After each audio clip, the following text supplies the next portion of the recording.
सागाव साईबाबा मंदिर मागे ही कंपनी आहे आणि त्या ठिकाणी बॉयलरचा स्फोट झालेला आहे आणि आजूबाजूच्या परिसरामध्ये हवेतून राख पडताना देखील दिसते।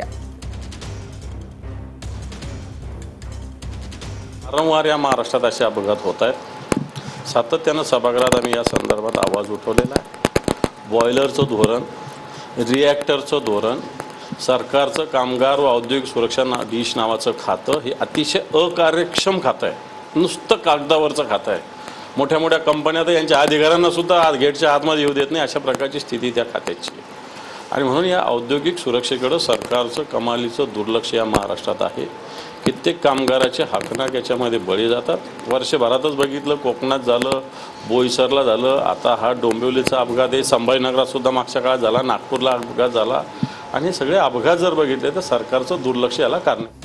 तर आपण ही दृश्य बघतोय। मनसेचे आमदार राजू पाटील हे आता घटनास्थळी दाखल झालेले आहेत। डोंबिवलीमध्ये भीषण असा हा स्फोट झालेला आहे आणि तिथेच आता मनसेचे आमदार राजू पाटील हे पाहणी करण्यासाठी दाखल झालेले आहेत। डोंबिवलीतल्या एमआयडीसी परिसरात कंपनीत भीषण असा स्फोट झालेला आहे आणि या स्फोटानंतर लगेच कंपनीला आग लागल्याची देखील माहिती मिळते। आगीचे आपण हे लोळ पाहतोय, धुराचे लोट, आगीचे लोळ सुरू आहेत आणि या सगळ्यात स्वतः मनसे आमदार राजू पाटील घटनास्थळी दाखल झालेत पाहणी करण्यासाठी।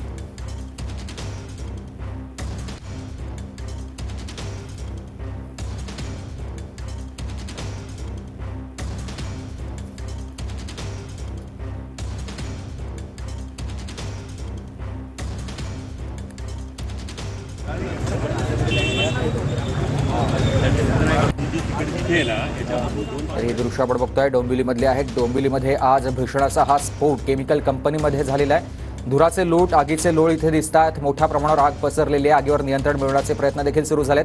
ही थेट लाईव्ह अशी एक्सक्लुझिव्ह आपण दृश्य बघताय।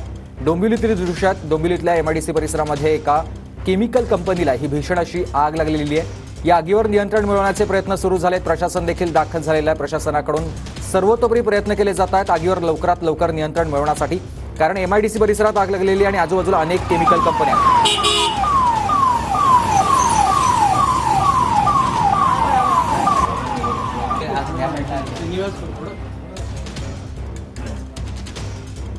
केमिकल कंपनी असल्यामुळेच या आगीवर नियंत्रण मिळवणं अत्यंत गरजेचं आहे आणि म्हणूनच सर्वतोपरी प्रयत्न सध्या सुरू झालेले आहेत। आगीवर नियंत्रण मिळवण्यासाठी अग्निशमन दल तसंच इतर सगळ्या संस्था, महानगरपालिका, त्याचबरोबर इतर सगळ्या संघटना ज्या आहेत, राज्य शासनाचे देखील कर्मचारी इथे पोहोचलेले आहेत। लवकरात लवकर आगीवर नियंत्रण मिळवण्याचे प्रयत्न सध्या सुरू झालेले आहेत। 6 गाड्या, बंब दाखल झालेले आहेत अग्निशमन दलाचे, ज्यांच्या मार्फत या आगीवर नियंत्रण मिळवण्याचे प्रयत्न सुरू झालेले आहेत। एमआयडीसीचा परिसर आहे, त्यामुळे इथे आजूबाजूला अनेक अशा इमारती आहेत।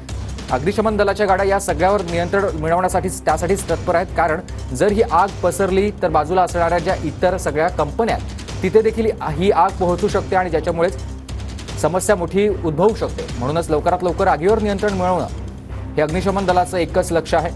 6 बंब